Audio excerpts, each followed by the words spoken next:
including some from our towns across the river there in Massachusetts. We're here as those who yesterday came by to obtain the powder and bring it farther forth up the river into our inland.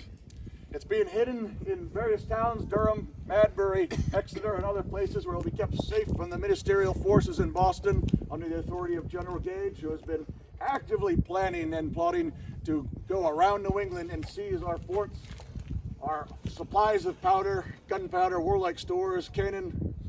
We are here merely to claim what belongs to New Hampshire, the New Hampshire provincial stores. It's our fort, but as rumor has had it from Boston that Newport has done the same. They've taken their cannon and powder in Rhode Island and brought it inland to Providence. For those of you who didn't hear yesterday, as word spread around town, we had many urgent dispatches from Boston that General Gage has more troops and more naval ships in Boston at the moment. They're secretly loading troops. It is expected that they were bound here, if not Newport or elsewhere.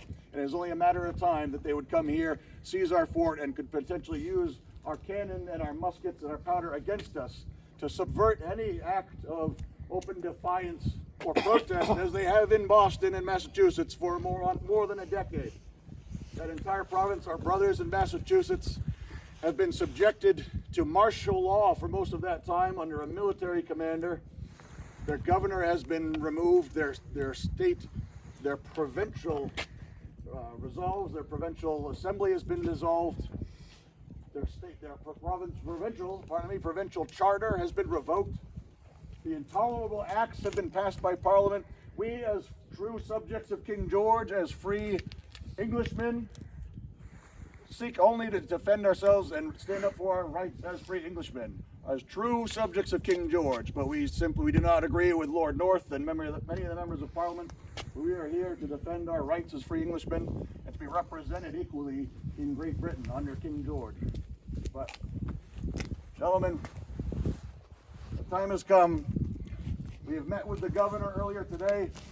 He refuses to give us his blessing at removing the cannon and the muskets as the powder was yesterday. He's been obstinate in this. He gave us lies when we asked if he had called on Gage to send troops to here. We know that he had sent letters to Gage calling for barracks to be built and other such things. So we're taking it upon our own hands. As General Sullivan with others had met with the Continental Congress only 2 months before, which was representatives from around all of the many provinces, all of those who love our rights as free Englishmen and wish to stand up for that and wish to see true representation in English Parliament for us and for our rights. But we will do what we may. We feel it is within our provincial right to secure our weapons and cannon to defend ourselves. Gentlemen, are we ready? Yeah! To the fort. Shall we? Take care. Rest your